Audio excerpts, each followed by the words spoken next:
no, she's behind me, socking me. There's one place here. You see the bruise? Yeah. Socking me from behind with her fist, and then she'd come around the front of my buggy, and she started socking me as hard as she could in the face, which you can tell by my face that it was pretty hard, you know. And I had my glasses on, and she just kept socking me, you know, kind of in the glasses and stuff. And then she socked me in my mouth too, because my mouth is real sore inside, and it was all bloody and everything too. And I started screaming. I kept screaming for help. I said, help, help. There was nobody else shopping in that particular aisle. And normally, you know, you can't get through the aisles, you know. But anyway, nobody came. I see one guy come at the end of the aisle as he was walking, you know, down the aisle, the other way.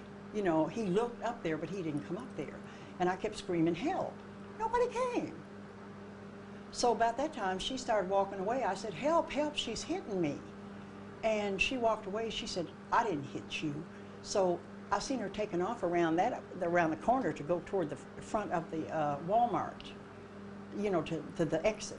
So I started following her. Of course, my buggy wasn't going as fast as she was walking, you know. But anyway, I got up there, and I didn't realize that from here, these were cuts. The blood was pouring down my face. And some of Walmart's employees came up to me. They said, what's going on? I said, that woman there just beat me up. She just attacked me.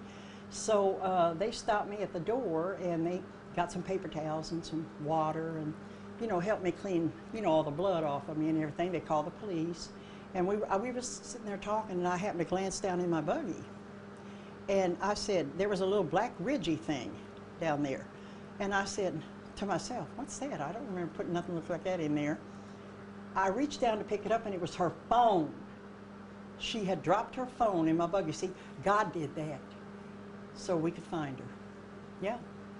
And I said, oh, this is her phone. You know, and security was there. He said, give it to me, so I did. And meanwhile, we were waiting on the police. We were standing, you know, we were all sitting, I was sitting there, they were standing, waiting on the police. And she came back in the door, had a hoodie on this time, all over her head. Because before she just had a brown rag around her head and glasses on. And she had the hoodie pulled up, and one of the clerks said, here she comes again. And I don't know what the security said to her, but I guess he let her know he had her phone. She started fighting him, putting her hand in his pocket, trying to get her phone.